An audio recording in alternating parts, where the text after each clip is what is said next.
Bom dia, glória a Deus. Manhã do dia 13 de junho de 2019, são aproximadamente 6 horas e 7 minutos da manhã.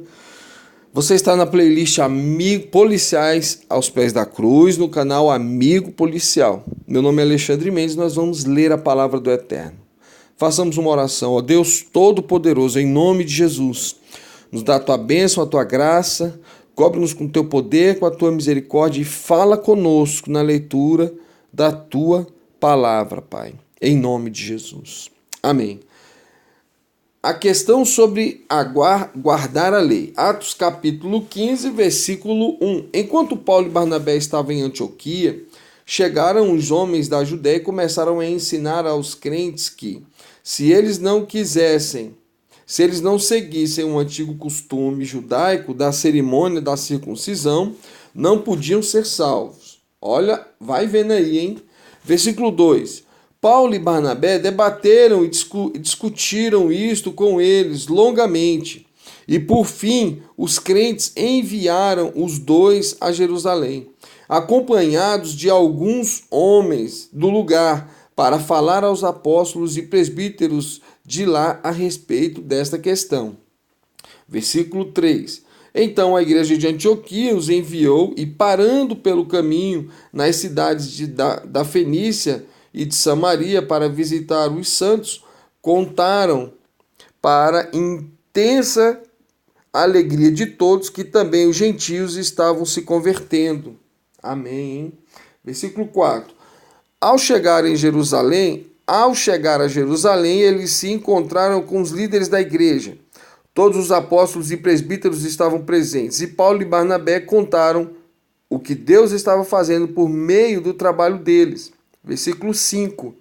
Foi então que alguns homens do partido dos fariseus, que haviam crido, colocaram-se em pé e disseram, abre aspas, é necessário que todos os gentios convertidos sejam circuncidados e obedeçam à lei de Moisés. Versículo 6. O concílio de Jerusalém. Por isso, os apóstolos e os presbíteros da igreja marcaram uma nova reunião para decidir a questão. Então, a igreja se reúne acerca da circuncisão. Então, você vê que o evangelho chegando aos gentios causou muitas questões. Porque primeiro foi a descida do Espírito Santo. Lembra que Pedro tem aquela visão do lençol amarrado por 4 pontas e que descia do céu cheio de animais, répteis e quadrúpedes, que era imundo ao judeu. E depois Pedro vai à casa de Cornélio. Então ele entende que os gentios também iriam receber o batismo do Espírito Santo. Aí se levanta agora a questão da circuncisão. Vamos vendo aí. Versículo 7.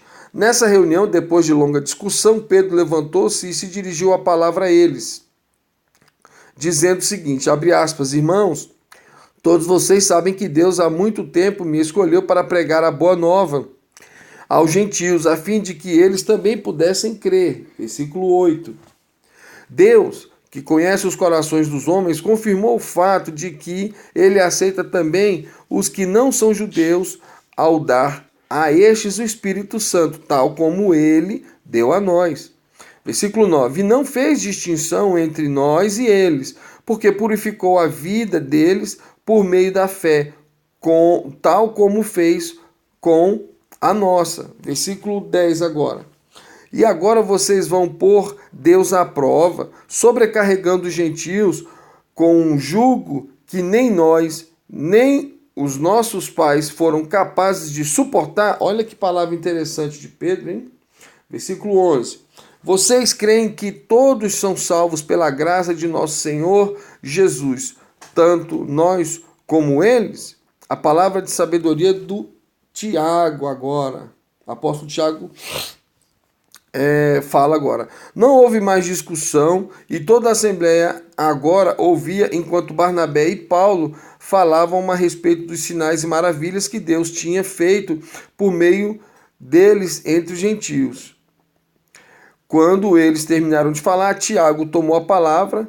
Irmãos, disse ele, ouçam-me. Aqui eu tenho que fazer um parênteses. Você lembra que alguns capítulos atrás a Bíblia relata a morte de um irmão Tiago?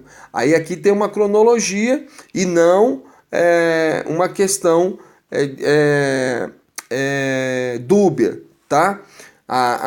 E outra coisa, como nós estamos vendo a leitura antes, a leitura, se você for cronologicamente, né, como eu falei na cronologia, dá-se a entender que é um outro Tiago que morre, ok? Mas enfim, não fique na dúvida. Volte lá atrás, você vai ver. A Bíblia relata que um irmão chamado Tiago é morto à espada, lembra? Vamos lá, versículo 14. Simão falou a vocês a respeito da ocasião em que Deus primeiramente visitou os gentios a fim de separar dentre as nações um povo para honrar o seu nome. Versículo 15. Este fato da conversão destes povos concorda com o que os profetas predisseram. Versículo 16. Depois disso, voltarei a reconstruir a tenda caída de Davi, que agora está em ruínas. Consertarei o que estiver quebrado e restaurarei as suas ruínas, para que também o restante dos homens busque o Senhor, e todos os gentios sobre os quais tem sido invocado o meu nome, diz o Senhor que faz estas coisas. É isto, versículo 18, que o Senhor diz, pois ele revela os seus planos feitos desde o princípio. Ok, então Tiago faz uma citação bíblica e continua, versículo 19, abre aspas. Portanto, a minha opinião é que nós não devemos insistir que os gentios que se convertem a Deus devam obedecer às nossas leis judaicas. Versículo 20. Devemos apenas escrever a eles para que deixem de comer carne sacrificada aos ídolos, deixem toda a imoralidade sexual e deixem também de comer carne de animais estrangulados sem sangrar. Porque, versículo 21, se tem pregado contra estas coisas nas sinagogas judaicas em cada dia, todos os sábados, desde os tempos antigos. Então, Tiago, ele diz o seguinte, eles têm que se abster só de fazer o que a lei manda não fazer, eles têm que se abster disso. E aí, não vamos impor um jugo pesado. Essa é a palavra de Tiago. O concílio chega a uma decisão, versículo 22. Então os apóstolos e os presbíteros e toda a igreja resolveram mandar representantes a Antioquia, juntamente com Paulo e Barnabé, para informar sobre essa decisão. Os homens escolhidos foram 2 dos líderes da igreja, Judas, também chamado Barsabás, e Silas. Olha aí, tá? Outro Judas que não aquele Judas, ok? Porque o Judas que era apóstolo foi substituído por Matias, se eu não estou enganado, e ele se enforcou. Versículo 23. Esta foi a carta que eles levaram consigo. Então a igreja manda uma carta para ser lida para os irmãos. Abre aspas. Os irmãos apóstolos e presbíteros aos seguidores de Cristo gentios de Antioquia, na Síria e da Cilícia, saudações. Soubemos que alguns crentes daqui têm perturbado vocês e transtornado sua mente. Porém, eles não tinham tais instruções de nossa parte. Versículo 25.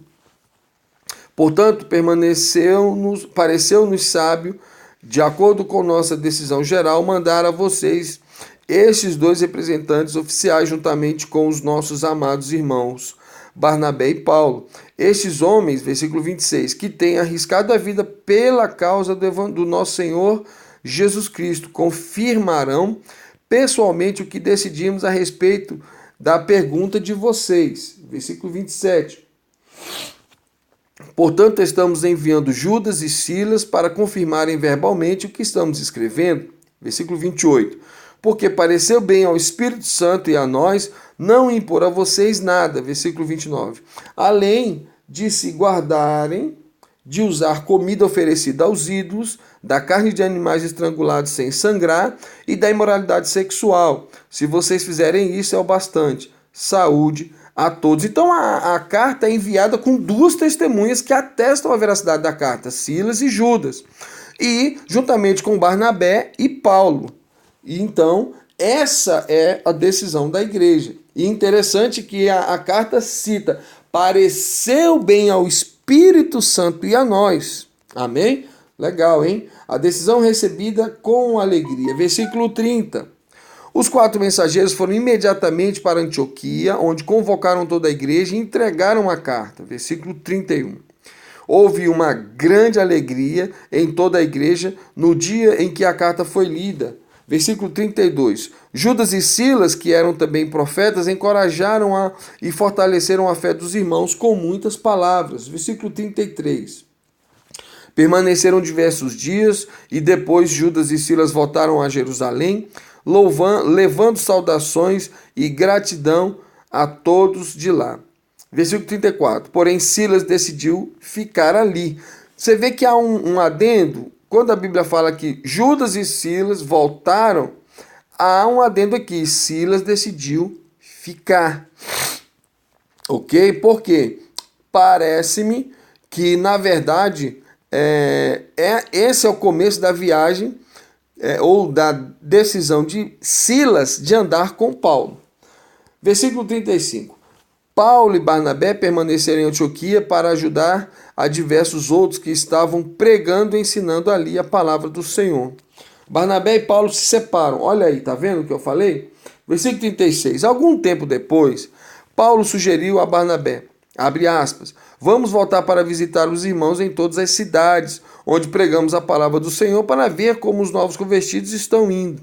Versículo 37. Barnabé concordou, mas queria levar João, chamado Marcos, com eles. Versículo 38. Paulo, porém, não achava prudente levá-lo, porque João os tinha abandonado na Panfilha, não permanecendo com eles no trabalho. Versículo 39. O desentendimento deles em torno disso foi tão sério que se separaram. Barnabé levou Marcos consigo e navegou para Chipre. Versículo 40. Olha aqui a menção do Silas. Mas Paulo escolheu Silas e, com a graça do Senhor, encomendada pelos irmãos, versículo 41, partiu para a Síria e a Cilícia, a fim de animar as igrejas de lá. Então, Barnabé e Paulo, eles discutem, porque, segundo Paulo, não era prudente levar o João Marcos, porque o João Marcos tinha deixado eles. E você lembra que a gente leu mais atrás, quando o João Marcos fica em uma determinada cidade e não acompanha Paulo e Silas, ok? Mas enfim, que leitura maravilhosa, né? Você vê a decisão colegiada da igreja central, né? Se eu posso assim dizer, que era em Jerusalém, apóstolo Pedro e todos os santos discutindo a questão relativa à circuncisão, se era ou não era pertinente ao gentio que aceitava e recebia a fé em Jesus Cristo. Mas aí a igreja se reúne e decide não é razoável exigir isso dos gentios, apenas que eles se livrem da prostituição, não comam carne sacrificada a ídolos e nem animal estrangulado sem ter o sangue sido vazado, né? Então, pessoal, você vê o tamanho das informações, a gama de informações que nós temos num num capítulo como esse. E aqui vamos começar uma outra fase das viagens missionárias do apóstolo Paulo. Lembrando que o apóstolo Paulo vai se tornar o protagonista, né? Você viu que tudo está girando em torno do apóstolo Paulo. Ele concordando com a morte de Estevão, depois a conversão dele indo para Damasco, depois a pregação dele e como ele teve que fugir de Damasco, depois ele indo com Barnabé e pregando em várias cidades como Barnabé, e agora se afastando de Barnabé e acompanhando ou tomando como companheiro a Silas, para continuar. E vou te falar, tem muito mais coisa ainda. O Senhor Deus te abençoe. Aqui foi Alexandre Mendes, lendo a palavra do Senhor Deus com você. Que a graça e a misericórdia do Altíssimo seja com você. O que eu aprendo em algumas linhas gerais aqui, até essas pessoas que foram tão usadas pelo Senhor, eles também discutiam, tinham problemas, precisavam resolver, precisavam tomar decisões. Mas na carta que a igreja de Jerusalém manda para Antioquia, você vê que o Senhor diz, olha, a carta diz, pareceu bem ao Espírito Santo e a nós, que as suas decisões sejam pautadas por uma paz que você sinta no seu interior, por uma direção do Espírito Santo na sua vida. Que a graça e a misericórdia do Altíssimo seja sobre você. Bom dia, pessoal.